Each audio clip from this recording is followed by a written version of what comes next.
You know, it'd probably be a good idea to start out with just what do you do? What's your interaction and your experience with Yu-Gi-Oh? And how would you describe your channel? Yep, that's all good. I I've been playing Yu-Gi-Oh for a couple of years, but I only really started to be a bit more competitive by like the start of 2020. I started to like watch videos on the meta and whatnot. So I kind of started out in about like spiral format, say. And I generally like combo decks a lot. I think they're fun to play with, although they aren't inherently fun to play against, unfortunately. Uh, but I generally just try to find out wacky and fun, cool combos to show. They don't necessarily have to be like meta or anything. I just like to find ways to get to the cool boards or FDKs through inconspicuous cards. That sounds great. I don't know if you've ever seen it, but there's a video of how to summon Exodia in your opponent's hand using crazy cards like Exchange. You need to use Fiber Jar for it, so it's just wild the things that you can do in this game. Yeah, you can realistically do anything, but Dark Warriors, they can realistically get any card to your hand. They can realistically do get you to any end board. I'm starting to think they can even cure cancer at this point by how many things I've seen that they've been doing. What do you think of attribute, though, in general? Because in Magic, color identity is everything. But I think in Yu-Gi-Oh, attribute sort of matters. I mean, you got Allure of Darkness and Moray of Greed, and It kind of does matter, like based on your deck. Say in something like Salamangreat, they do need the fire monsters in order to make their plays, but realistically, you don't need anything apart from the monsters themselves. The name matters more than the attributes in most cases, since you are playing archetypes in Yu-Gi-Oh. So the name generally does matter a bit more. And attributes, they can sometimes make it. Konami sometimes make cards more attribute based if they want to make it a bit more generic. I do think there is a bit of closed design space whenever you deal with archetypes, but you somehow subvert that. You use crazy cards that I don't think were ever playtested together. Yeah, in my opinion, it's kind of like art, just putting together two cards that literally have nothing to do with each other, have no connection whatsoever, and somehow just making them work in a fashionable manner. It's just really cool to see, and it's more like art to me. I agree. And this is one of the very unique aspects of Yu-Gi-Oh! That I don't see mentioned that often, and it's because in Magic, color, which is sort of like attribute, determines what cards you can do, because the color of mana will limit what your deck can physically do. And there are quite a lot less restrictions when it comes to Yu-Gi-Oh! For instance, no resource system other than the invisible one. The once per turn normal summon is pretty much the only resource in Yu-Gi-Oh!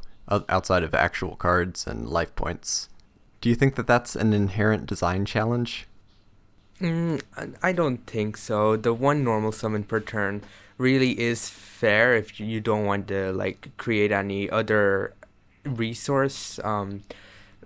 Well, the one normal summon per turn, the game is obviously a lot more monster oriented, since they're realistically what you're going to use to get damage on board, and they give you a bit more field presence. So being able to limit how many the amount of monsters you can put through, say, normal means is probably it's pretty balanced. It's the reason why Mass Driver is banned and Cannon Soldier isn't in the TCG. Since Mass Driver, realistically, you can just use as many spells, as many traps as you want per turn, and if the game was a bit more spell or trap heavy, it kind of relied on them and whatnot, then the game probably would have been a bit more unbalanced. I think in the very beginning stages of the game, that fits it to a T. I mean, Trap Hole had to be banned. Pot of Greed, you had so many power cards, and they were almost all spells or traps, or crazy strong monsters like Chaos Emperor Dragon Envoy at the end. If you like see a couple of cards that have those type of effects slapped onto them, like say for example, there's a card, I believe its name is Imperia or something. When it's summoned, you just get a draw a card. And that's not limited in any way whatsoever because the problem is getting it onto the field. And since you only have one normal summon, it isn't inherently broken whatsoever, since you want to use that valuable resource. And I believe in like games like say Hearthstone, the amount of resources you get kind of ramp up, but in terms of normal summons, it doesn't. You're always just stuck with that same just one normal summon per turn, and what really matters more at that point is the amount of cards you have access to.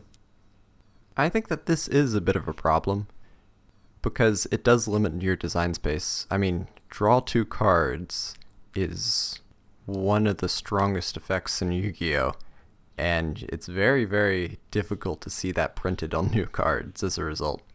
But in Magic or even in Hearthstone, you pay 3 mana, you draw 2 cards, and that's an average card. It's not great, it's not terrible, and it's just crazy. Yeah, that's kind of where the uniqueness of Yu-Gi-Oh comes in, where it doesn't have any mana source whatsoever. So the cards themselves are the resources, and printing cards like that is broken if you don't have to pay any resources to do so. And I think it goes a little bit further than that. That one of the side effects of lack of card draw in Yu-Gi-Oh! Or relative lack of card draw in Yu-Gi-Oh!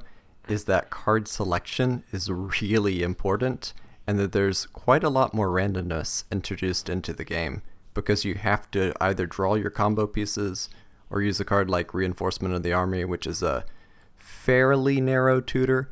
It hits every warrior monster level 4 or lower, but that's like 10% of the game's cards, or 10% of the game's monsters cards. We have Left Arm Offering, and that's sort of generic, but do you think there could be a better option just to tutor any card? Like as I said, the you only get one normal summon per turn, and if you wanted to make something more balanced, like being able to search anything is obviously broken, so you might want to fit that into a monster that says when this card is normal summoned, add so and so, because you only get that one normal summon per turn. But even that might be too broken for certain decks that don't even use their normal summon. But if you look at a card like Planet Pathfinder, for example, it uses your normal summon in order to add a field spell. And there are lots of field spell decks out there that completely rely on their normal summon, so they don't use Planet Pathfinder. And then there are others like, say, Zephyra or Mystic Mine that don't need it that much. So they're completely fine with just playing all 3 of them. So if you want to make a searcher like that a bit more balanced, you might want to put a more, let's say, severe resource costs attached to it. So not just tribute this monster, which has to be normal summon, but maybe a discard or a life points cost? Yeah, terraforming and reinforcements of the army are just prime examples of searches, but they are limited for a reason since they just boost consistency so much. Planet Pathfinder also does that, and it can also be summoned from the deck in conventional ways. You don't necessarily have to use your normal summon, but as I said, they are in conventional ways, and nobody's realistically going to use them. Like, Planet Pathfinder can be used in a good lot of combos to get access to certain field spells that you might want in an FDK. There are tons of them. The main FDK where it's used in is use Planet Pathfinder to grab field spell Lair of Darkness, which turns everything on the field into dark monsters. And then you summon Shadow Priestess of Ohm from your deck using Summoner Monk, and then since Shadow Priestess of Ohm has to tribute dark monsters specifically, you can tribute those dark monsters and just FTK your opponent. That is wild.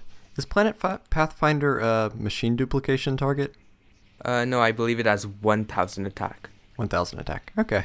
That would make it worse. I mean, that's part of the problem behind the Spiral monsters when you started the game was machine duplication is just a wild card. It's one of those that was introduced way back in the game, and I don't think it was ever bad, but it has just appreciated so much. Just being able to special summon from the deck, I think, is one of the strongest effects in Yu-Gi-Oh!